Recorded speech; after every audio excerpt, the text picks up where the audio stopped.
My name is भूमिका मिश्रा। आपका personal tutor में स्वागत है। आज की क्लास में हम स्टार्ट करेंगे क्लास सिक्स की ज्योग्राफी का फर्स्ट चैप्टर, जो कि है अर्थ इन द सोलर सिस्टम। इसमें हम पूरे सोलर सिस्टम के बारे में जानेंगे कि किस तरीके से स्टार प्लैनेट्स किस तरीके से रहते हैं, सोलर सिस्टम में और भी चीज़ें कैसी रहती हैं, एस्ट्रॉइड, मीटेरॉइड्स, इन सब को क्या बोलते हैं, गैलेक्सीज, यूनिवर्स, इनको क्या बोलते हैं, इनके बारे में जानेंगे।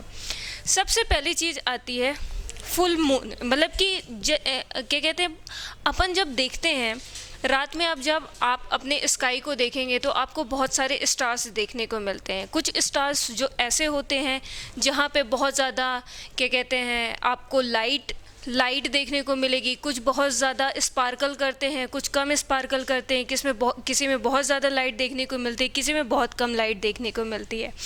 इसी तरीके से एक स्टार हमें देखने को मिलता है मून। ठीक है, मून जब आप देखते हो तो मून क्या होता है कि कभी अपन को फुल मून दिखता है, ठीक है, कभी हमें पूरा मून दिखता है, कभी कम मून दिखता है, कभी थोड़ा ज़्यादा दिखता है। ठीक है, इस तरीके से दो सिचुएशन बनती है, एक फुल मून की बनती है और एक न्यू मून की बनती है। फुल मून कब आता है? फुल मून आता है पूर्णिमा वाले नाइट को बोला जाता है फुल मून। और वहीं पे न्यू मून कब बोला जाता है? न्यू मून बोला जाता है अमावस्या वाली रात को, जिस दिन हमें कोई भी मून नहीं दिखता है, उसे हम बोलते हैं न्यू मून डे। और वहीं पे जब हमें पूरा मून दिखता है हम उसे बोलते हैं फुल मून बोलते हैं। ठीक है, इसी तरीके से एक और चीज़ होती है सेलेस्टियल बॉडी। जैसा कि मैंने आपको बताया यूनिवर्स में हमारे बहुत सी चीज़ें हैं। ठीक है, क्या क्या देखने को मिलती है यूनिवर्स में हमें देखने को मिलती है, क्या कहते हैं, प्लैनेट देखने को मिलता है, ठीक है, स्टार्स देखने को मिलता है, ठीक है, और भी सेलेस्टियल बॉडीज़ देखने को मिलती है। ठीक है, सेलेस्टियल बॉडी देखने को मिलती है। देखिए, स्टार्स में क्या होता है, इसके पास खुद की लाइट होती है। ठीक है, वो खुद की लाइट इमर्ज करता है। ठीक है, हमें स्पार्कल्स दिखाई देते हैं, हमें लाइट दिखाई देती है। लेकिन वहीं पे प्लैनेट आप देखोगे तो प्लैनेट में आपको वो खुद की लाइट जनरेट नहीं करता है। वहीं पे इसी तरीके से और भी सेलेस्टियल बॉडीज़ होती हैं जो खुद की क्या कहते हैं लाइट जनरेट करती हैं, कुछ होती हैं जो नहीं जनरेट करती है। हमें रॉक्स भी देखने को मिलते हैं, क्या कहते हैं, कुछ और भी चीज़ें देखने को मिलती है। तो सेलेस्टियल बॉडीज़ जो होती हैं उसमें सन भी आता है जो खुद की लाइट जनरेट करता है। सन क्या है? एक तरह का स्टार है। और अपने हमारे सोलर सिस्टम के सबसे नज़दीक में सबसे नियरेस्ट कौन सा स्टार है? सन है। ठीक है, तो ये यहाँ पे, उसके बाद आता है मून। ठीक है, फिर all those object are shining in the night sky. जैसे आप रात में देखते हो तो आप ये सिटी एरिया में रहते हो तो आपको बहुत कम स्काई में स्टार्स दिखेंगे। उसका रीज़न क्या होता है? उसका रीज़न ये होता है क्योंकि यहाँ पे बहुत ज़्यादा पॉल्यूशन होता है, इस वजह से हमें उतने स्टार्स नहीं दिखते हैं। लेकिन वहीं पे आप क्लीन स्काई पे जाकर देखोगे ना तो क्लीन स्काई में और भी ज़्यादा स्टार्स आपको दिखेंगे और क्लियर स्काई भी दिखेगी आपको। तो ये सारी चीज़ें क्या कहलाती हैं? सेलेस्टियल बॉडीज़ कहलाती हैं। नेक्स्ट, स्टार की डेफिनेशन दी हुई है हमें। इसमें स्टार के डेफिनेशंस में इसने क्या बताया है? They have their own heat and light. जिसके अंदर खुद की हीट होती है और खुद का लाइट होता है, उसे क्या बोला जाता है? स्टार्स। ठीक है, और ये किसके बने होते हैं? Made up of the gases. ये बहुत बड़े और हॉट होते हैं। जिस तरीके से हम सन को देखते हैं, सन बहुत बड़ा है और बहुत ज़्यादा हॉट है, उसका टेम्परेचर बहुत ज़्यादा है। ठीक है, उस बेसिस पे हम देखें तो जो सन में क्या है? बहुत बड़ा है, हॉट है। किससे बना हुआ है? गैस से बना हुआ है। हमारा जो सन है वो किससे बना हुआ है? हाइड्रोजन और हीलियम से बना हुआ है। हाइड्रोजन और हीलियम की गैसेस से बना हुआ है। इसकी खुद का हीट है, ठीक है, और खुद की लाइट है। ठीक है, ये क्या कहलाता है? स्टार्स कहलाता है। और हमारा स्टार क्या है? सन जो है वो स्टार है। ठीक है, और आप जब स्काई पे देखते हो तो एक दो स्टार्स तो आपको दिखते नहीं है ना, काउंटलेस स्टार्स दिखते हैं, जिसे आप क्या कहते हैं, जिसे आप काउंट नहीं कर सकते हो, इतने ज़्यादा स्टार्स दिखते हैं। और वो सारे स्टार्स जो हैं वो अपना अपना क्या कहते हैं लाइट एमिट करते हैं। आगे बढ़ते हैं, आगे बढ़ते से ही हम दूसरी चीज़ जो देखते हैं वो दी है कंस्टलेशन। ठीक है, कंस्टलेशंस क्या होते हैं? ये एक तरह से ग्रुप ऑफ स्टार्स होता है। अब जैसे आपने स्टार्स स्काई देखा, स्काई में आपको कई सारे स्टार्स दिखे, जब आप उनको देखते हो बहुत अच्छे से तो वहाँ पे ग्रुप ऑफ स्टार्स दिखते हैं। ठीक है, group of stars, different group of stars को क्या बोला जाता है? कंस्टलेशन बोला जाता है। ठीक है, इसका एक एग्जाम्पल भी दिया है, उर्सा मेजर और बिग बियर। ठीक है, ये एक तरह का कंस्टलेशन है और इसको बहुत अच्छे से जानना है। एक सप्तऋषि है, सप्तऋषि में क्या है? 7 स्टार्स हैं। ये देखिए 1 2 3 4 5 6 7 स्टार्स है, उसको बोला जाता है कंस्टलेशन। यदि आपसे ये पूछा जाता है कि इनमें से कौन सा कंस्टलेशन स्टार्स हैं, तो आप सप्तऋषि को बोल सकते हो, उर्सा मेजर को बोल सकते हो और बिग बियर को बोल सकते हो। ठीक है, नेक्स्ट देखते हैं। नेक्स्ट क्या चीज़ दी हुई है? पोल स्टार्स।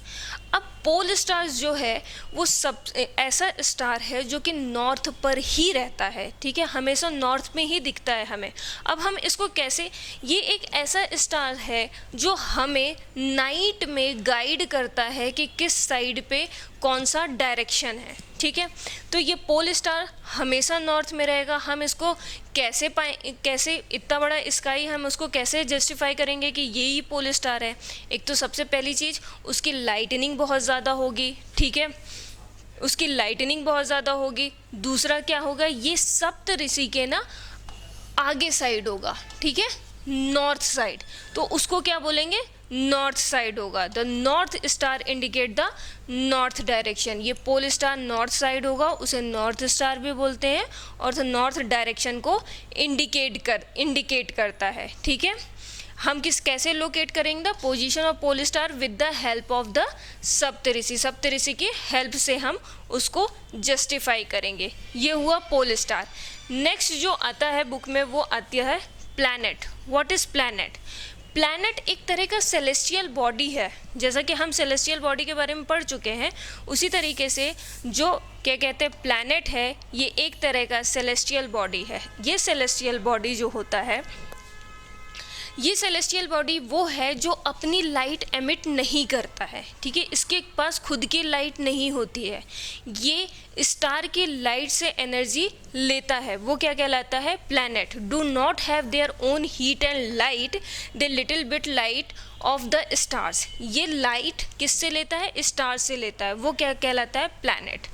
और प्लैनेट जो होता है ना, प्लैनेट वर्ड का मतलब जो होता है वो ग्रीक वर्ड से लिया गया है प्लैंटेई। उसका मतलब क्या होता है? वॉन्डर्स होता है। ठीक है, अब अपना जो प्लैनेट है अर्थ किससे लेते हैं एनर्जी? स्टार से लेता है। किसकी लाइट यूज़ करता है? वो किसकी लाइट यूज़ करता है? वो लाइट यूज़ करता है सन की, और सन क्या है? स्टार है। ठीक है, ये सारी चीज़ें इस पे दी हुई है। ठीक है, अब जैसे आप दिन में देखते हो कि आपको क्या कहते हैं स्टार्स देखने को क्या कहते हैं दिन में हमें सन देखने को मिलता है, इसी तरीके से नाइट में हमें मून देखने को मिलता है। नाइट में हमें मून देखने को मिलता है, और मून जो है वो सैटेलाइट है। सैटेलाइट जो होता है वो 2 तरीके के होते हैं। एक सैटेलाइट होता है जो क्या कहते हैं आर्टिफिशियल सैटेलाइट्स होते हैं जो मैन मेड बनाए जाते हैं, और एक नेचुरल सैटेलाइट्स होते हैं। ठीक है, हर एक प्लैनेट के अलग अलग सैटेलाइट्स होते हैं। धीरे धीरे हम सोलर सिस्टम पे देखते हैं कि किस तरीके से क्या होता है। Next solar system. ठीक है, सोलर सिस्टम, अपना जो सोलर सिस्टम है, इस सोलर सिस्टम में आप देखेंगे बुक में कि कितने प्लैनेट हैं? 8 प्लैनेट्स हैं। ठीक है, इस 8 प्लैनेट्स को आपको इनकी पोजीशंस लर्न करनी पड़ेगी, और भी कुछ इम्पॉर्टेंट चीज़ें हैं जो आपको लर्न करनी पड़ेगी। ठीक है, देखिए। ठीक है, इसमें देखिए ये सन है। ठीक है, सन के नियरेस्ट कौन सा प्लैनेट है? मरकरी। ठीक है, फिर उसके बाद उसके जस्ट बाद कौन सा है? वीनस। ठीक है, फिर अर्थ है। अर्थ कौन सा प्लैनेट हुआ? अर्थ जो हुआ वो थर्ड प्लैनेट हुआ। आपको ये लर्न होना चाहिए कि अर्थ कौन से नंबर का प्लैनेट है। देन मार्स और जुपिटर के बीच में एक बेल्ट आता है, एस्टेरॉयड बेल्ट, ठीक है। यहाँ पे सेलेस्टियल बॉडीज़ जो होती हैं वो रिवॉल्व करती रहती हैं। They are not planet, they are not stars, ठीक है। ये मार्स और जुपिटर के बीच में एस्टेरॉयड बेल्ट आता है, फिर जुपिटर के बाद सैटर्न के बाद यूरेनस के बाद नेपच्यून, ठीक है। 2006 तक जो था वो प्लूटो भी हमारे क्या कहते हैं सोलर सिस्टम का पार्ट था, लेकिन आफ्टर 2006 जो है वो प्लूटो को हटा दिया गया है। और यहाँ पे आपको एक चीज़ और लर्न करनी है, वो लर्न करनी है कि सैटेलाइट, नंबर ऑफ़ सैटेलाइट सबसे ज़्यादा किसके हैं, ठीक है। नंबर ऑफ़ सैटेलाइट जो है वो जुपिटर के सबसे ज़्यादा हैं, 76 है। बुक जो है वो 2007 की है, तो इसमें क्या कहते हैं अपडेशन नहीं लिखा हुआ है। अब अपन जानते हैं कि सन के बारे में, ठीक है। सन के बारे में, सन क्या है, centre of the solar system. हम देखा कि सारी चीज़ें जो है वो इसको रिवॉल्व कर रही हैं, ठीक है। ये एक्सट्रीमली हॉट गैस है, अपन पहले भी पढ़ चुके हैं। और यहाँ पे हम ये देखते हैं कि हीट और लाइट जो है वो हमारे सोलर सिस्टम को कौन प्रोवाइड करता है, सन प्रोवाइड करता है, ठीक है। ये हमारे सोलर सिस्टम का नियरेस्ट सोलर सिस्टम है और इसमें sun is about 150 million kilometre away from the earth. हमारा अर्थ जहाँ पे हम रह रहे हैं उससे 150 मिलियन किलोमीटर दूर जो है हमारा अर्थ है, ठीक है। अब सोलर सिस्टम का मतलब क्या होता है? इस सोल का मीन्स होता है सन, इस सोल का मीन्स होता है सन, ठीक है। सोलर सिस्टम, सन की फैमिली बोली जाती है, ठीक है। प्लैनेट, अब प्लैनेट देखते हैं, 8 प्लैनेट हैं। इसको लर्न करने के लिए आप ये भी यूज़ कर सकते हो, my very efficient mother just served us nuts, ठीक है। इसके द्वारा भी आप लर्न कर सकते हो। नेक्स्ट, हमारा जो सोलर सिस्टम है उस सन ये है, सन के चारों तरफ प्लैनेट हैं, ठीक है। प्लैनेट रिवॉल्व कर रही है। अब किस ऑर्बिट में वो रिवॉल्व कर रही हैं, ठीक है। जिस पाथ पे वो रिवॉल्व कर रही हैं ना, सन का चक्कर लगा रही हैं, रोटेशन कर रही हैं, उसको क्या बोला जाता है, ऑर्बिट, ठीक है। वो कैसा पाथ है, एलोंगेटेड पाथ है, ठीक है। ये आपको पता होना चाहिए किस पाथ में उसका रोटेशन लगा रही हैं, रेवोल्यूशन कर रही हैं, वो कर रही हैं एलोंगेटेड पाथ में, क्या बोला जाता है, ऑर्बिट। मरकरी सबसे पास है सन के और ये 88 डेज लगाती है सन का पूरा चक्कर लगाने में, ठीक है। पूरा रिवॉल्व करने में कितना टाइम लगाती है, 88 डेज, ठीक है। वीनस, इसके जस्ट बाद कौन सा है, वीनस को अर्थ की सिस्टर भी बोला जाता है, अर्थ की ट्विंस भी बोला जाता है, क्योंकि वो पूरी की पूरी तरह अर्थ की तरह है, ठीक है। ये मैंने बता दिया आपको कि प्लूटो को 2006 में हमारे सोलर सिस्टम से बाहर निकाल दिया गया है, ठीक है। नेक्स्ट देखते हैं, नेक्स्ट है अर्थ, ठीक है। अर्थ जो है वो थर्ड नियरेस्ट प्लैनेट है, ठीक है, थर्ड नियरेस्ट प्लैनेट है। और इसका शेप क्या है, जियोइड का मतलब क्या होता है, अर्थ लाइक शेप। अच्छा, जियो वर्ड से, जियो दैट्स मीन अर्थ लाइक, ठीक है। जियो वर्ड से 3 चीज़ें जनरेट होती हैं, ठीक है। एक होता है जियोलॉजी, ठीक है, एक होता है geology study of the earth, geometry measurement of the earth, और geoid resembling of the shape of the earth जो होता है उसे जियोइड बोला जाता है, ठीक है। नेक्स्ट देखते हैं,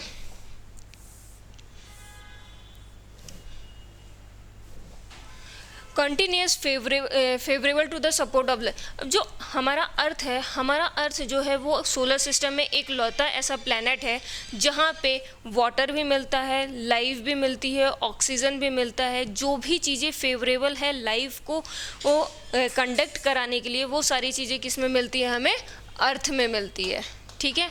अब अर्थ को एक और चीज़ की बोला जाता है ब्लू प्लैनेट, ठीक है, ब्लू प्लैनेट बोला जाता है।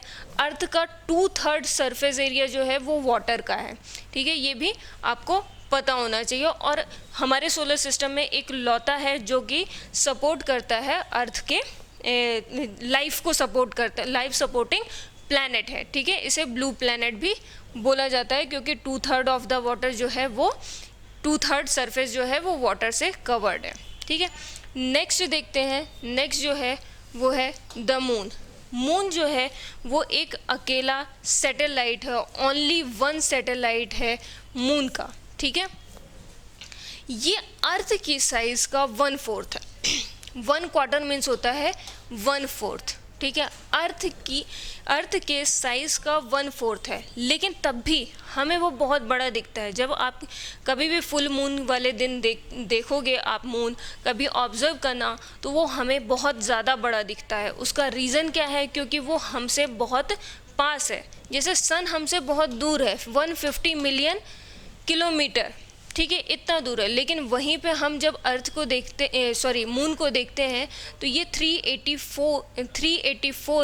400 किलोमीटर जो है इतना ही हमसे दूर है, ठीक है। सन के कंपैरिजन ये बहुत पास है, इस वजह से वो हमें बहुत बड़ा दिखता है। अब जो जैसे अर्थ है वो सन का राउंड कर रही है, सन को रिवॉल्व कर रही है। वहीं पे मून जो है वो अर्थ को रिवॉल्व कर रही है, ठीक है। मून जो है वो अर्थ को रिवॉल्व कर रही है। वो कितने दिन में रिवॉल्व करती है? 27 डेज में। इसका रोटेशन टाइम और रेवोल्यूशन टाइम दोनों इक्वल है 27 डेज, ठीक है, ठीक है। अब moon does not have condition favourable life, यहाँ पे लाइफ फेवर नहीं हुई है। इस चीज़ का रिसर्च करने के लिए जो हमारे नील आर्मस्ट्रॉन्ग हैं, ये 20 जुलाई 1969 को सबसे पहले फर्स्ट मैन है जिन्होंने वहाँ पे अपना पैर रखा था। कब रखा था? 20 जुलाई 1969 को, ठीक है। अब व्हाट इज सैटेलाइट? जैसे अपन सैटेलाइट की बात करें, moon is our only satellite, तो व्हाट इज सैटेलाइट? सैटेलाइट क्या है? एक सेलेस्टियल बॉडी है जो कि किसके अराउंड मूव करती है? प्लैनेट के अराउंड मूव करती है। एंड प्लैनेट जो है उसी तरीके से प्लैनेट जो है वो किसके अराउंड मूव करता है? सन के अराउंड मूव करता है, ठीक है। ये नेचुरल सैटेलाइट हुई। इसी तरीके से ह्यूमन मेड सैटेलाइट होती है, आर्टिफिशियल सैटेलाइट होती है। जैसे आप सुनते होंगे कम्युनिकेशन सैटेलाइट लगाई गई है, रिसर्च सैटेलाइट लगाई गई है। इस तरीके की सैटेलाइट लगाई जाती है जो कि हेल्प करती है हमारे रिसर्च और हमारे कम्युनिकेशन की। जैसे मोबाइल का ही सैटेलाइट लगा होता है। ये सारी चीज़ें होती हैं जो मैन मेड होती हैं, ठीक है। इसके बाद आता है asteroid and meteoroids. What is asteroid? Asteroid जो होता है वो न्यूमरस टाइनी बॉडीज़ होती है, छोटी बॉडीज़ होती है। उसे बोला जो मूव करती है अराउंड द सन, ठीक है। हमने पहले भी देखा जब हम डायग्राम देख रहे थे कि मार्स और जुपिटर के बीच में कौन था? एस्टेरॉइड था। वो क्या थे? एस्टेरॉइड मतलब टाइनी बॉडीज़, ठीक है। एस्टेरॉइड किसके बीच में है? मार्स और जुपिटर के बीच में है। वहीं पे मीटेरॉइड्स क्या होते हैं? ये स्मॉल पीस ऑफ रॉक्स होते हैं। स्मॉल पीस ऑफ रॉक्स होते हैं जो सन के अराउंड मूव करते हैं, उन्हें मीटेरॉइड्स बोला जाता है। अब ये जो मीटेरॉइड्स होते हैं वो अर्थ के पास भी आने की कोशिश करते हैं और अर्थ के अंदर भी आने की कोशिश करते हैं, लेकिन एटमॉस्फेयर का इतना ज़्यादा, एयर और रेवोल्यूशन का इतना ज़्यादा फ्रिक्शन होता है कि वो बर्न हो जाते हैं, ठीक है। Air they get heated up and the burn, ठीक है। और it cause a flash light. इस वजह से आपको एक फ्लैश लाइट दिखती है। आप एक देखते होंगे कि एक तारा ऐसे टूट के जाता हुआ, तो वो कोई स्टार नहीं होता है जो टूट के जा रहा होता, वो मीटेरॉइड्स होता है। तो ये चीज़ आपको ध्यान रखनी है। फिर आता है गैलेक्सी। गैलेक्सी क्या होता है? यहाँ पे बिलियंस ऑफ स्टार्स होते हैं। जो huge system of billions of stars, जहाँ पे बिलियंस ऑफ स्टार्स होते हैं ना, उसे गैलेक्सी बोला जाता है। और जहाँ पे सोलर सिस्टम लाई करता है, जिसे हमारी गैलेक्सी बोला जाता है, उस गैलेक्सी का नाम क्या है? उस गैलेक्सी का नाम है मिल्की वे ऑफ स्टार, ठीक है। मिल्की वे गैलेक्सी, ठीक है। हमारी गैलेक्सी का नाम क्या है? मिल्की वे। और गैलेक्सी क्या होता है? जहाँ पे बिलियंस ऑफ स्टार्स होते हैं। यदि बिलियंस ऑफ स्टार्स गैलेक्सी होता है तो यूनिवर्स क्या होता है? यूनिवर्स जो होता है वो मिलियन ऑफ सच गैलेक्सीज, इस तरीके की, जिस तरीके के मिल्की वे गैलेक्सी है उस तरीके की मिलियंस गैलेक्सी मिलकर क्या बनाती हैं? यूनिवर्स बनाती हैं, ठीक है। तो हम उससे देखते हैं